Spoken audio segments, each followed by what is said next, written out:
பிரிவுகள் மட்டும் ஓட்டமாவடியுடன் கசட் பண்ணப்பட்டதை அடுத்து மீதமுள்ள 7 கிராம சேவையாளர் பிரிவுகளும் யோசித்தார்கள் தங்களுக்கு என்ற ஒரு தனியான பிரதேச செயலகத்தை கோருவோம் என்று. அந்த அடிப்படையில் அவர்கள் தனியான பிரதேச செயலகம் ஒன்றை கோரினார்கள். இதற்கு வாய்ப்பாக அவர்களிடம் இருந்தது 7 கிராம சேவையாளர் பிரிவுகள்.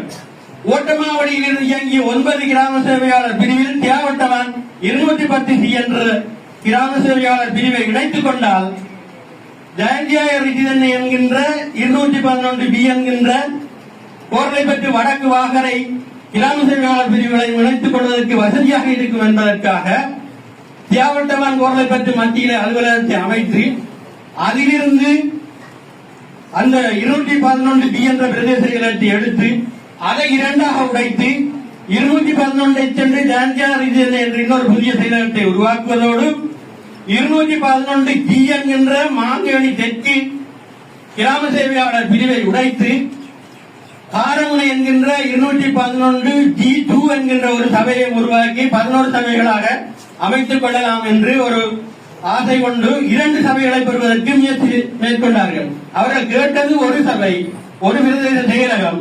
2 பிரதேச செயலகங்களை அமைப்பதற்கு வாகரையில் இருந்தும் கிராம சேவையாளர் பிரிவை எடுக்க வேண்டும், கிரானில் இருந்தும் எடுக்க வேண்டும், ஓட்டமாவடியில் இருந்து எடுக்க வேண்டும்.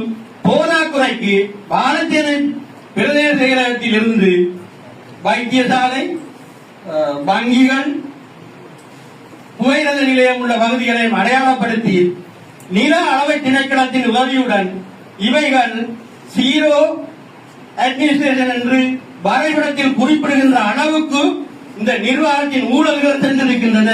இந்த அரசியல் செல்வாக்கு அரச நில வரைபடத்திலே ஜீரோ அட்மினிஸ்ட்ரேஷன் என்பதை சொல்ல வேண்டியவர்கள் நிர்வாக அதிகாரிகள். அந்த நிர்வாக அதிகாரிகளின் எந்த கலந்த ஆலோசனையும் இன்றி நில அளவை திணைக்களம் தன்னிச்சையாக அந்த பிரதேசங்களை ஜீரோ அட்மினிஸ்ட்ரேஷன் என்று இன்று வரை காட்சிப்படுத்துகிறது எல்லா ஆவணங்களிலும். ஆகையினால் தமிழ் முஸ்லிம் என்ற பிரதேச வேறுபாடுகள் இன்றி நீங்கள் விரும்பிய 16 சபைகளை அமைத்து ஒரு சபை அமைப்பதும் ஏனைய சபைகள் இன்னொரு சபையா செயலமாக இயங்குவதும் எல்லோருக்கும் நன்மை பயக்கும்.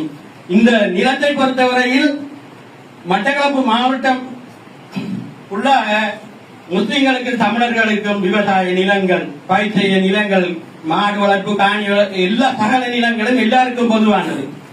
சனடத்தியை பொறுத்து காத்தாங்குடி எடுத்துக்கொண்டால் 3 சதுர கிலோமீட்டர், வேற ஒரு எடுத்துக்கொண்டால் 6 சதுர கிலோமீட்டர், 34 சதுர கிலோமீட்டர்.